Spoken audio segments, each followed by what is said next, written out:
لبيك اللهم لبيك لبيك لا شريك لك لبيك إن الحمد والنعمة لك والملك لا شريك لك۔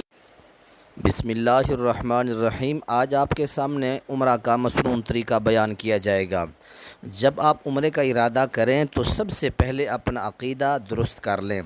عقیدہ توحید کی عدم موجودگی میں اور شرک و بدعات کے ہوتے ہوئے انسان کے اعمال برباد ہو جاتے ہیں، قبول نہیں ہوتے۔ مکمل عمرہ کے 6 اعمال ہیں، آپ ان 6 اعمال کو یا 7 کہہ لیں نوٹ کر لیں۔ سب سے پہلی بات کہ عقیدہ توحید کو درست کر لیں۔ عقیدہ جب ہمارا درست ہو جائے گا تو ہر عمل قبول ہوتا جائے گا، اس میں کوئی دقت و پریشانی نہیں ہوگی۔ تو یاد رکھیں، جب بھی آپ عمرے کا ارادہ فرمائیں تو آپ سب سے پہلے اچھی طرح ناخن کاٹیں۔ ناخن کاٹنے کے بعد اپنی مونچھیں تراشیں، زیر ناف بال کاٹیں، بغلوں کے بال آپ کاٹیں، جسم کو خوشبو لگائیں، غسل کریں، حجامت بنوائیں۔ اور اس کے بعد جو عمرے کا سب سے پہلا عمل ہوتا ہے وہ ہوتا ہے احرام مع تلبیہ۔ یہ پہلا عمل ہے۔ عمرہ کرنے والا آدمی جو ہوتا ہے وہ معتمر میقات پر پہنچ کر احرام باندھے، یا ایئرپورٹ سے باندھ لے یا اپنے گھر سے باندھ لے۔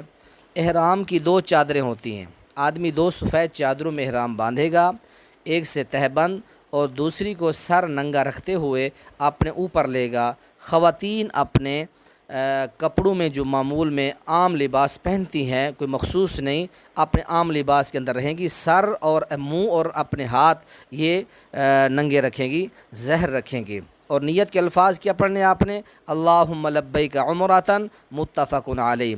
اور تلبیہ کے الفاظ کیا پڑھنے ہیں آپ نے احرام باندھ لیا، احرام کے بعد آپ نے نیت کے الفاظ پڑھ لیے، تلبیہ کے یہ الفاظ پڑھے جو آپ کو اسکرین پر نظر آ رہے ہیں۔ لبیک لبیک اللہم لبیک لبیک لا شریک لک، یہ پورے الفاظ آپ دہرا سکتے ہیں، بخاری کے اندر یہ الفاظ آتے ہیں۔ اور اسی طرح حالت احرام میں کچھ ممنوع کام ہوتے ہیں، جسم کے کسی حصے سے بال اکھاڑنا، کاٹنا، ناخن تراشنا، خوشبو لگانا، یہ اسکرین پر آپ کو ساری چیزیں نظر آ رہی ہیں، اور حوالہ بھی آپ کو بخاری کا دیا جا رہا ہے۔ ان تمام چیزوں کی پابندی کرنی ہے آپ نے دوران احرام۔ آپ نے کوئی ان چیزوں کو آپ نے نہیں کرنا۔ عورت اپنے دستانے بھی نہیں چڑھائے گی ہاتھوں پر، اپنا نقاب بھی نہیں کرے گی، تو یہ ساری پابندیاں ہیں۔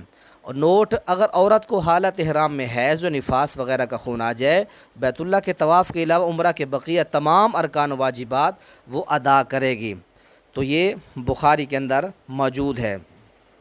اور اسی طرح آپ جب خانہ کعبہ کے قریب پہنچیں، مسجد حرام بیت اللہ میں جب داخل ہونے لگیں، محسوس کریں کہ آپ کو غسل کی ضرورت ہے تو آپ غسل کر لیں، اللہ کے نبی نے بھی کیا تھا۔ اور اس کے بعد باوضو ہو کر مسجد میں داخل ہوں اور یہ دعا پڑھیں، بسم اللہ والصلاة والسلام علی رسول اللہ اللہم افتح لی ابواب رحمتک۔ سنن ابی داؤد میں یہ الفاظ موجود ہیں، یہ سامنے آپ کو نظر بھی آ رہے ہیں۔ اس کے بعد آپ نے دوسرا کام کیا کرنا ہے؟ حجر اسود کا آپ نے استعلام کرنا ہے۔ حجر اسود کے سامنے جائیں، اس کو چومیں، اگر چومنے کا موقع نہ ملے ہاتھ لگا کر چوم لیں، اس کا بھی موقع نہ ملے تو دائیں ہاتھ کے ساتھ اشارہ کریں اور یہ دعا پڑھیں، بسم اللہ واللہ اکبر۔ اور تیسرا کام ہے طواف، جسے ہم طواف قدوم کہتے ہیں۔ حجر اسود کے استلام کے بعد آپ طواف کریں، تلبیہ بند کر دیں۔ طواف کے ہر چکر کے لیے کوئی خاص دعا منقول نہیں ہے۔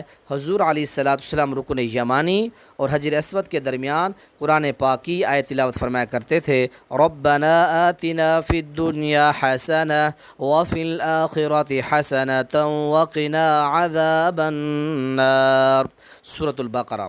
اس کے بعد طواف شروع کریں۔ دوران طواف اپنا کندھا ننگا رکھیں، چادر کے دونوں کونے بائیں کندھے پر جمع ہوں، اور اس عمل کو استباء کہتے ہیں۔ 7 چکر بیت اللہ کے لگائیں، پہلے 3 چکروں میں رمل کریں۔ رمل کیا ہوتا ہے؟ اچھل کر پہلوانوں کی طرح کندھے ہلا کر آپ 3 چکر لگائیں، اور اس عمل کو رمل کہتے ہیں۔ باقی 4 چکر آرام سے کریں۔ خواتین معمولی جو عام چال ہوتی ہے اسی سے طواف کریں گی۔ باوضو ہو کر طواف کریں، اگر وضو ٹوٹ جائے تو دوبارہ وضو کریں، واپس آ کر وہاں سے شروع کریں جہاں پر وضو ٹوٹا تھا۔ یہ آپ کے 3 اعمال، احرام مع تلبیہ، حجر اسود کا استلام اور طواف قدوم، یہ 3 عمل آپ کے ہو چکے ہیں۔ چوتھا عمل ہے مقام ابراہیم پر 2 نفل پڑھنا۔ آپ طواف کے بعد اپنا کندھا جو ہے وہ ڈھانپ لیں، مقام ابراہیم پر جا کر یہ آیت پڑھیں، وَاتَّخِذُوا مِن مقام ابراہیم مصلی، مقام ابراہیم کو جائے نماز بناؤ، سورۃ البقرہ۔ اگر ممکن ہو مقام ابراہیم کے پیچھے 2 رکعت پڑھیں، آپ کے اور بیت اللہ کے درمیان مقام ابراہیم ہو جائے۔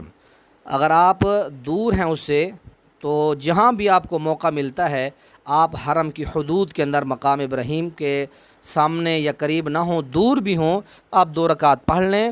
کسی کو طواف کرنے والے کو یا کسی بھی معتمر یا حاجی کو تکلیف نہ ہو۔ اور اسی طرح 2 رکعتیں جب پڑھنی ہے آپ نے، پہلی رکعت سورہ فاتحہ، اس میں قل یا ایھا الکافرون، دوسری رکعت میں سورہ فاتحہ اور قل ھو اللہ احد پڑھیں۔ نماز کے بعد جو چاہیں دعائیں کریں، اس کے لیے کوئی خاص دعا حدیث پاک میں نہیں وارد۔ اس کے بعد حجر اسود کا استلام کریں اگر ہو سکے، اگر موقع نہ ملے تو نہ کریں۔ اس کے بعد 5واں عمل ہے زمزم پینا۔ 2 رکعت پڑھنے کے بعد استلام کرنے کے بعد زمزم پر جائیں، پانی پئیں، سر پر ڈالیں، آقا دو جہاں کی سنت ہے۔ اور آپ نے زمزم کے بارے میں فرمایا طعام طعم و شفاء السقم، یہ بھوکے کے لیے کھانا ہے اور بیمار کے لیے شفا ہے۔ یہ بہقی کے اندر صحیح سند کے ساتھ یہ آپ کا فرمان موجود ہے۔ اس کے بعد 6واں عمل ہے صفا مروہ کی سعی۔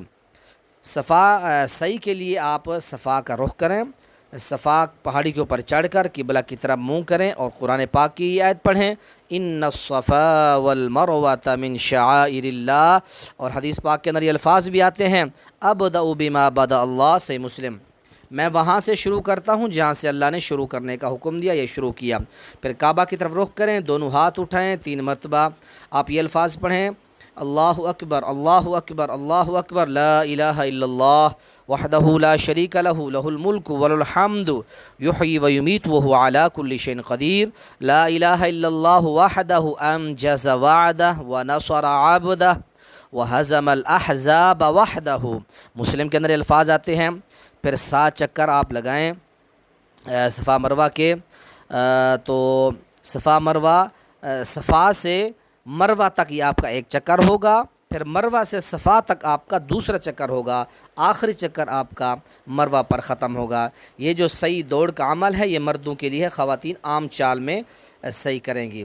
اور جو سعی کرنی ہے یہ آپ کو جو تصاویر میں نظر آ رہا ہے سبز لائٹیں، آپ ان سبز لائٹوں کے درمیان آپ نے سعی یہ دوڑ والا عمل کرنا ہے۔ اس کے بعد آخری 7واں عمل ہے حلق یا تقصیر، اپنا مکمل سر منڈوائیں یا اپنے چھوٹے بال کرائیں، لیکن آپ نے مکمل سر منڈوانے والے کے لیے 3 مرتبہ دعائے رحمت فرمائی ہے، بخاری مسلم۔ عورتیں انگلیوں کے پوروں کے برابر آخر سے بال کٹوا لیں، عورتیں سر نہیں منڈوائیں گی۔ یہ حدیث ہے، ایک حدیث سنن نبی داؤد کے اندر آتی ہے اور ایک حدیث جامع ترمذی میں۔ یہ ترمذی کے اندر حدیث کیا ہے، نہا رسول اللہ صلی اللہ علیہ وسلم ان تحلق المرأۃ رأسها، کہ آپ نے عورتوں کو سر منڈانے سے منع فرمایا، اور ابو داؤد میں فرمایا کہ عورتوں پر سر منڈانا نہیں بلکہ بال چھوٹے کرانا ہے، انگلیوں کے پوروں کے برابر آخر سے بال کٹوا لیں، آپ کا عمرہ الحمدللہ مکمل ہو چکا ہے۔ ہمیں دعاؤں میں یاد رکھیں، اللہ تعالی ہم سب کو ان مقامات کا جو ہے اللہ تعالیٰ مستحق بنائے اور ان کی زیارت کی اور ان کی ادائیگی کے اللہ ہمیں طاقت اور ہمت نصیب فرمائے۔ السلام علیکم ورحمۃ اللہ وبرکاتہ۔